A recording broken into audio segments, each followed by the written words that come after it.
بسم اللہ الرحمن الرحیم۔ السلام علیکم ورحمۃ اللہ وبرکاتہ۔ مائی نیم از ناصر یاد خان۔ ہم نے چوتھا چیپٹر مکمل کیا تھا 5 کی ویڈیو میں 40 منٹ کے لیکچر کو، ہر ٹاپک کو 5 منٹ میں کوشش کی تھی کہ کلوز کر دیں۔ میں نے سوچا کہ پوری چیپٹر کی دہرائی کے لیے یہ جو پورے چیپٹر کے 5 ٹاپک ہیں ان کو اکٹھا ایک ویڈیو میں جو ہے وہ ڈسکس کر لیتے ہیں۔ تو پہلا ہم نے سب سے پہلے قرارداد مقاصد کے نکات پڑھے تھے۔ قرارداد مقاصد جو کہ 7 مارچ 1949 کو اسمبلی میں ملک عینی دستور کے بنیادی اصولوں پر مبنی ایک قرارداد پیش کی گئی تھی، جسے اراکین اسمبلی نے 12 مارچ 1949 کو منظور کر لیا تھا۔ تو یہ ایک پہلا قدم تھا نفاذ اسلام کی طرف، کو قرارداد پاکستان ہی کو تبدیل کر کے اس میں نکات ڈال کے قرارداد مقاصد پیش کی گئی۔ اس وقت نواب زادہ لیاقت علی خان نے یہ پہلا مثبت قدم اٹھایا تھا۔ تو اس کا یہ پس منظر تھا۔ تو اس کے باقی نکات میں جیسے کہ پہلا تھا کہ اللہ حکمیت جو ہے وہ اللہ وجل کی ہوگی، یعنی کہ پوری دنیا کا مالک، پوری کا ساری کائناتوں کا مالک صرف اور صرف اللہ ہوگا، حکمیت اعلیٰ کا مالک۔ پاکستان میں جو اسلامی یا کسی بھی ریاست میں جو ہے وہ انتظامیہ کو جو اختیارات دیے گئے یا حکومت دی گئی وہ اللہ کی طرف سے ادا کردہ امانت ہوں گے۔ حکمیت اعلیٰ کا مالک صرف اور صرف اللہ وجل ہوں گے۔ پہ ایک ایسا معاشرہ قائم کیا جائے گا جس میں اسلامی طرز زندگی کے مطابق لوگ زندگی گزار سکے، عدل و انصاف ہوگا، رواداری ہوگی، مساوات ہوگی۔ یہ سارے اسلامی طرز معاشرت کے ایک ایسی ریاست قائم کی جائے گی، اور پھر تمام ریاست کے عوام و حکمران اسلامی اصولوں کے پابند ہوں گے۔ تمام جو ہیں لوگ اس ریاست کے باشندے اسلامی اصولوں کے پابند ہوں گے۔ اقلیتیں جو ہوں گی ان کو مکمل تحفظ دیا جائے گا، جتنی بھی اقلیتیں ہوں گی ان کو مکمل طور پہ تحفظ دیا جائے گا، ان کا خیال رکھا جائے گا، جانی، مالی، سیاسی تمام معاملات میں ان کو تحفظ دیا جائے گا۔ عدلیہ جو ہوگی وہ آزاد ہوگی، چاہے کسی حکمران ہو چاہے عوام ہو، سب کے لیے عدلیہ کے انصاف فیصلے اور انصاف جو ہے وہ برابر ہوگا۔ تو عدالتیں جو ہیں وہ بالکل آزاد ہوں گی، کسی کے انڈر نہیں ہوں گی۔ ملک میں، پورے ملک میں، ریاست میں وفاقی نظام حکومت ہوگا، یعنی کہ تمام حکومت وفاق کے پاس ہوگی۔ آگے صوبوں کو کچھ چیزوں میں خود مختاری دی جائے گی اور الگ الگ انہیں ان کے معاملات ہوں گے۔ تو اوورآل جو ہے وہ حکومت، دفاع وغیرہ سارا کچھ جو ہے وہ وفاق کے پاس ہوگا۔ بنیادی حقوق انسانی، انسانوں کے جو بنیادی حقوق ہیں جیسے تعلیم، صحت، روٹی کپڑا، یہ پورے کیے جائیں گے ہر بندے کے۔ پھر پورے ملک میں اسلامی قوانین کا نفاذ ہوگا، اسلامی قانون ہوں گے، ہر بندے پہ جو ہے وہ اسلامی قانون نافذ ہوگا، اور تمام معاملات جو ہیں وہ اسلام کے قوانین کے مطابق چلائے جائیں گے۔ پھر جو دفاع ہے وہ فوج کے ذمہ ہوگا، فوج کو مضبوط کیا جائے گا، اس کے لیے اقدامات کیے جائیں گے، اس کے لیے بحری بحری فوج جو ہے اس کو مضبوط بنایا جائے گا۔ اور پھر پورے ملک میں جمہوریت ہوگی، یعنی جو بھی نمائندے ہوں گے یا انتظامیہ میں ہوں گے ان کو عوام جو ہے وہ اپنے رائے دہی کے ذریعے، ووٹوں کے ذریعے جو ہے وہ چنیں گے۔ اور پھر یہ ہے کہ عدل و انصاف ہوگا، تمام معاملات میں پورے ملک میں جو ہے وہ عدل اور انصاف ہوگا، ہر غریب امیر کے لیے، عوام کے لیے، حکمرانوں کے لیے جو ہے عدل ہے وہ برابر ہوگا۔ یہ قرارداد مقاصد کے ہم نے تقریباً جو ہے 12 پوائنٹ کیے تھے، کیونکہ یہ 8 نمبر کا سوال آ سکتا ہے کہ قرارداد مقاصد سے کیا مراد ہے، اس کے اہم نکات لکھیں۔ نکات تو اس کے بہت سے ہیں، ہم نے صرف یہ سوال کے حوالے سے 10-12 نکات کیے ہیں۔ اب اس میں دیکھا جائے اگر آپ ہر صفحے پہ جو ہے وہ 2 پوائنٹ لکھتے ہیں تو اس طرح آپ کے آسانی سے جو ہیں وہ 12 نکات جو ہیں وہ بن سکتے ہیں اور 5-6 صفحے بن سکتے ہیں۔ اب اگلا ٹاپک تھا 1956، 62 اور 63 کا آئین۔ اب یہ 1956 اور 62 اور 63 کا آئین، یہ الگ الگ سوال آ سکتے ہیں کہ 1956 کے آئین کے نکات لکھیں یا 62 کے یا 63 کے اسلامی دفعات لکھیں۔ تو یہ ایسی ہیڈنگ ویسے تو بہت سے، یعنی کہ یہ اس کے نکات ہیں یا دفعات ہیں تو تقریباً 14 کے قریب، جو ایسی ہیڈنگ جو تمام میں کامن ہے، چاہے 56 کا آئین آ جائے، 62 کا آ جائے یا 73 کا آ جائے، ان میں آپ یہ مشترکہ ہیڈنگ لکھ سکتے ہیں۔ پہلا تو سب کا پس منظر ہے، جیسے 1956 میں محمد علی بوگرا نے جو ہے یہ آئین سازی کی اور 1956 میں اس آئین کو منظور کر کے لگایا گیا۔ 1962 میں جنرل ایوب خان نے آئین بنا کے، کیونکہ یہ 56 والا آئین تو کچھ عرصے بعد منسوخ ہو گیا تھا اور 58 میں ماشاء اللہ لگا دیا گیا تھا، تو 62 میں ایوب خان نے آئین تیار کر کے اس کو نافذ کیا، اور پھر 1973 کا آئین جو ہے یہ ذوالفقار علی بھٹو نے نافذ کیا، اور اس میں بہت سی اسلامی دفعات جو ہے وہ مزید بڑھائی گئی۔ تو ایک تو یہ ان کا پس منظر ان سب کا ہو گیا۔ پھر جو ہے کہ پہلا پوائنٹ جو ابتدائیہ تھا وہ سب کا تھا کہ حکمیت جو ہے وہ اللہ کی ہوگی، جیسے کہ یہ قرارداد مقاصد میں بھی ہم نے کیا ہے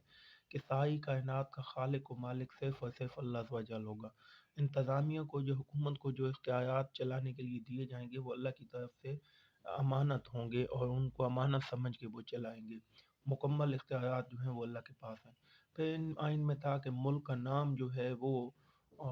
اسلامی جمہوریہ پاکستان ہوگا، پورا نام جو ملک ہے۔ یہ تمام آئینوں میں یہ ایک بات تھی۔ اس کے بعد سرکاری مذہب کو اسلام کو قرار دیا گیا، یہ قرارداد مقاصد میں بھی اور تمام آئینوں میں بھی، جو سرکاری مذہب ہوگا وہ اسلام ہوگا۔ صدر اور وزیر اعظم کا ہونا، مسلمان ہونا لازمی تھا، یہ بھی تمام آئینوں میں تھا کہ جو صدر ہوگا اور وزیر اعظم وہ مسلمان ہوگا، کوئی غیر مسلم اس سے اسلامی جمہوریہ پاکستان کا صدر یا وزیر اعظم نہیں بن سکتا۔ پھر تمام معاملات میں قرآن و سنت کی پیروی کرنا تھا، جیسا کہ آپ کو پہلے بھی ہم نے بتا دیا تھا کہ یہ اسلامی ملک حاصل اس لیے کیا تھا کہ قرآن و سنت کے مطابق زندگی گزاری جا سکے، تو اسی طرح تمام معاملات میں قرآن و سنت کے مطابق جو ہے وہ زندگی گزاری جائے گی، اور اس کے علاوہ جو ہے اسلامی معاشرے کا کام، ایک ایسا معاشرہ آئین میں تھا کہ ایسا معاشرے کا قیام کیا جائے گا جس میں تمام معاملات اسلامی اصولوں کے مطابق ہوں گے، لوگوں کی طرز زندگی اور ساری چیزیں جو ہیں وہ اسلامی اصولوں کے مطابق ہوں گی۔ پھر تھا کہ پورے ملک میں اسلامی قانون جو ہے وہ نافذ ہوگا، کہ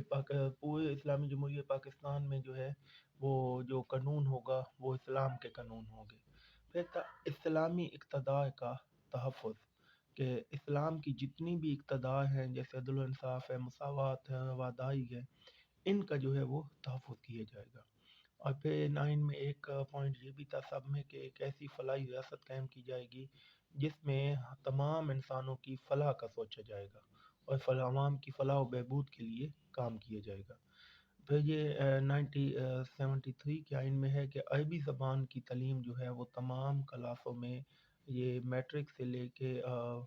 8 کلاس سے لے کے آگے میٹرک تک جو ہے یہ عربی زبان کی تعلیم جو ہے یہ لازمی قرار دی گئی۔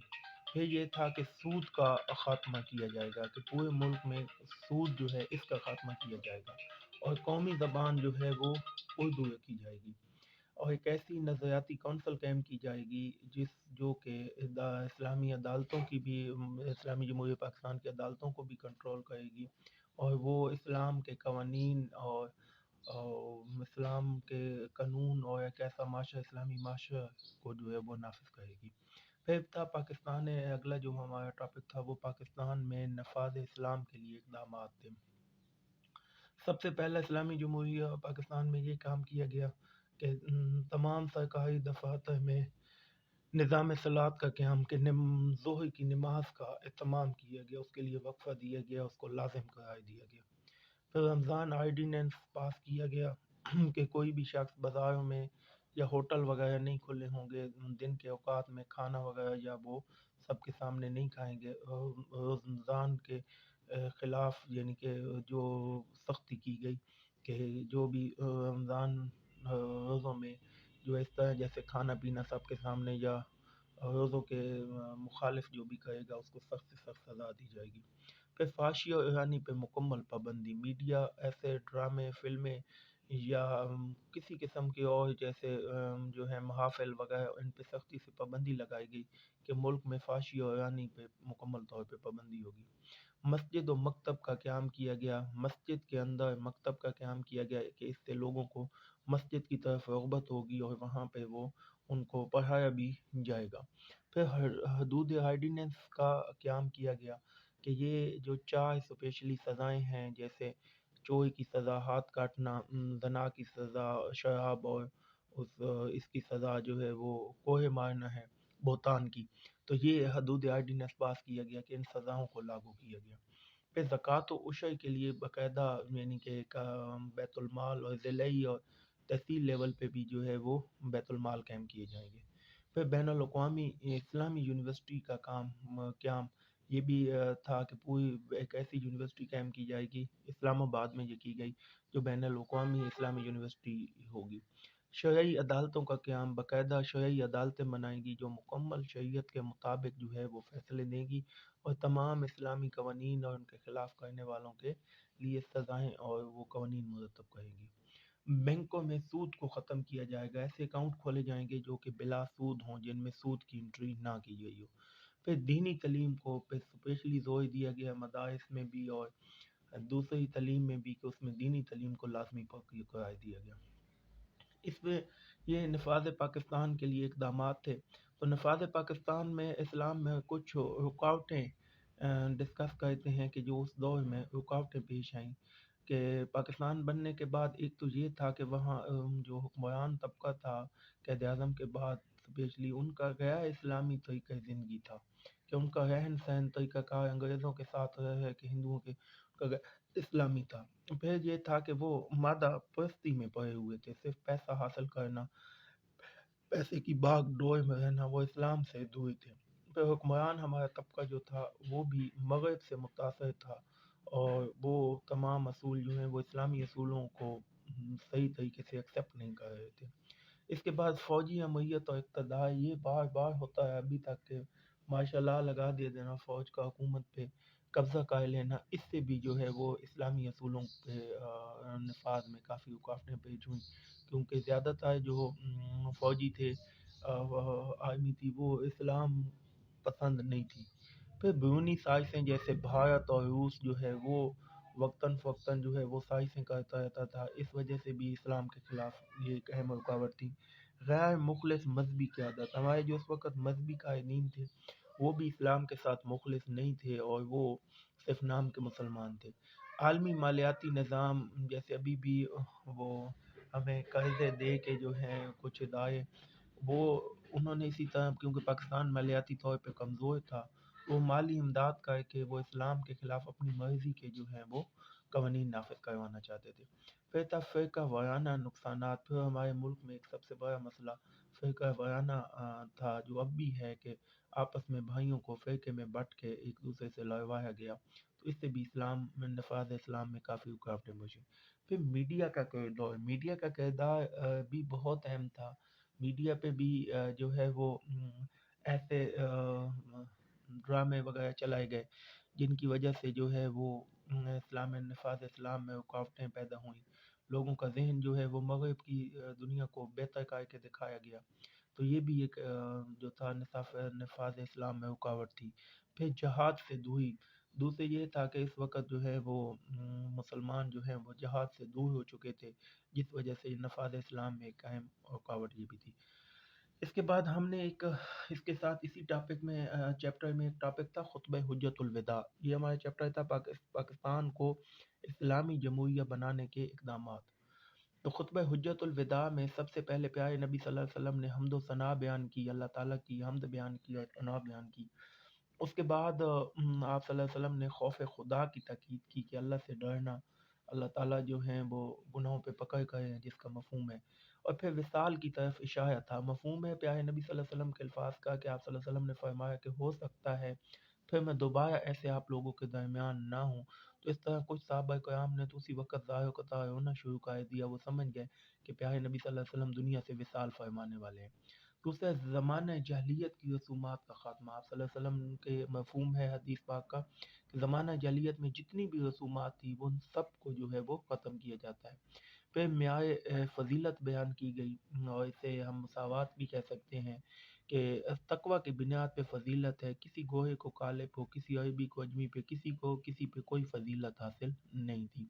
اخوت و بھائی چارے کے لیے پیارے نبی صلی اللہ علیہ وسلم کے اس خطبے میں مفہوم ہے کہ تمام انسان آپس میں بھائی بھائی ہیں، سارے حضرت آدم علیہ السلام کی اولاد ہیں۔ پھر آپ صلی اللہ علیہ وسلم نے خاص تاکید کی کہ غلاموں سے حسن سلوک کیا جائے، کہ اپنے غلاموں کو، پہلے بھی آپ صلی اللہ علیہ وسلم سے پوچھا گیا، مفہوم ہے